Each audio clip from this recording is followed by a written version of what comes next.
Baik, di sini kami dari kelompok 3, kami akan membawakan materi mengenai demokrasi Indonesia dalam ancaman kebebasan sipil dan berpendapat. Jadi pertama-tama saya akan menjelaskan mengenai pengertian dari demokrasi. Demokrasi merupakan sistem yang mengakui di mana kedaulatan tertinggi dalam sebuah negara berada di tangan rakyat. Demokrasi sendiri terdiri dari dua kata bahasa Yunani kuno. Yang pertama yaitu demos yang berarti rakyat dan kratos yang berarti kekuasaan atau kedaulatan. Jadi secara singkat, demokrasi adalah kekuasaan atau kedaulatan di tangan rakyat. Keterkaitan demokrasi dengan kebebasan berpendapat.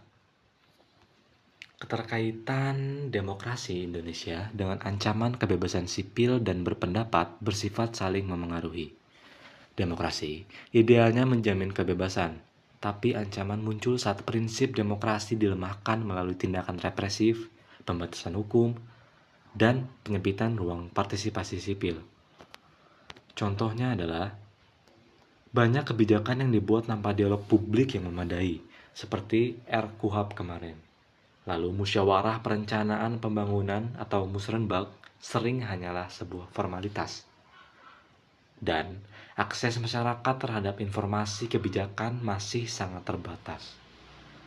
Lalu kurangnya kebebasan berpendapat dapat dilihat dari kritik di media sosial yang beresiko dilaporkan dengan Undang-Undang ITE. Lalu, aksi demonstrasi damai kadang malah dibubarkan aparat. Dan aktivis atau jurnalis yang menyuarakan kritik tertentu sering mengalami tindakan intimidasi. Padahal, kebebasan berpendapat sendiri dijamin dalam undang-undang.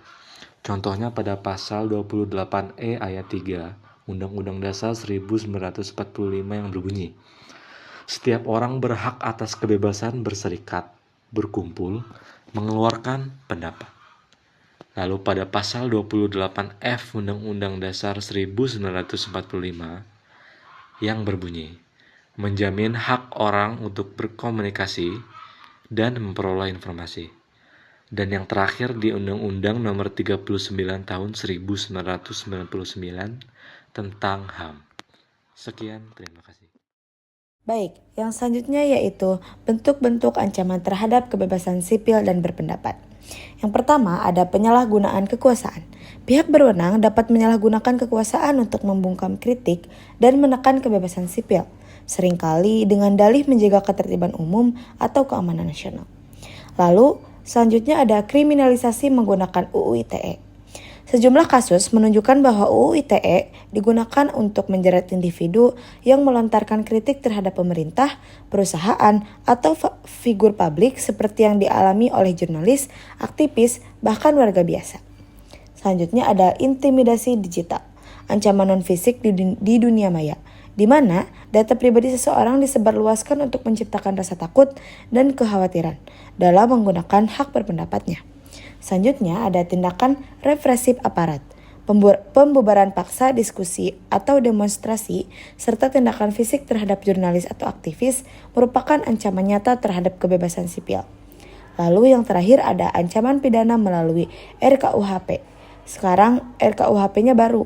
Beberapa pasal dalam revisi Kitab Undang-Undang Hukum Pidana yang baru juga dinilai berpotensi mengancam ruang kebebasan sipil dan demokrasi. Berikut merupakan beberapa dampak dari ancaman tersebut, seperti pembungkaman diri atau self-censorship, di mana masyarakat cenderung melakukan sensor mandiri atau self-censorship untuk menghindari risiko, sehingga mengurangi keragaman pandangan dan diskusi kritis. Kedua, ada penyempitan ruang sipil. Ruang bagi masyarakat sipil untuk berkumpul, berserikat, dan berdiskusi menjadi semakin terbatas, seringkali akibat ancaman atau penggunaan kekerasan. Ketiga, ada ketakutan dan kekhawatiran. Individu cenderung merasa takut dan khawatir untuk menggunakan hak mereka dalam menyampaikan pendapat karena adanya potensi ancaman pidana atau tindakan represif. Keempat, kriminalisasi. Aktivis, jurnalis, dan pembela hak asasi manusia rentan dikriminalisasi atau diancam dengan tindakan fisik karena ekspresi pendapat mereka. Mencederai demokrasi. Kebebasan berpendapat adalah fondasi utama demokrasi. Pembatasan hak ini melemahkan partisipasi publik dan akuntabilitas pemerintah.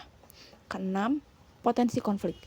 Ketika saluran komunikasi yang etis tersumbat, hal ini dapat memicu konflik antar individu atau kelompok karena ketidakpuasan yang terpendam atau kurangnya pemahaman. Selanjutnya, ada reformasi dan upaya perlindungan. Yang pertama, mereformasi regulasi, menghapus atau merevisi pasal-pasal karet, terutama dalam UU ITE dan KUHP, yang berpotensi mengkriminalisasi kebebasan berekspresi. Yang kedua, memanfaatkan mekanisme pengawasan.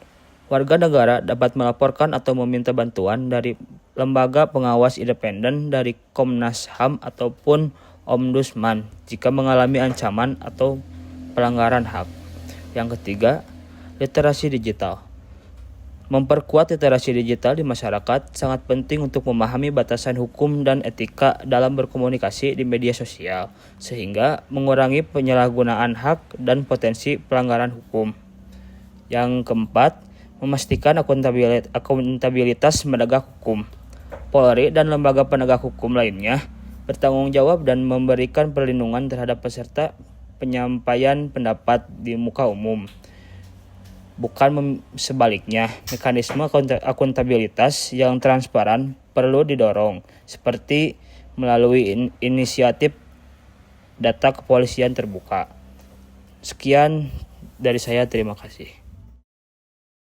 Baik, di sini saya akan membacakan kesimpulan yang didapat dari materi ini.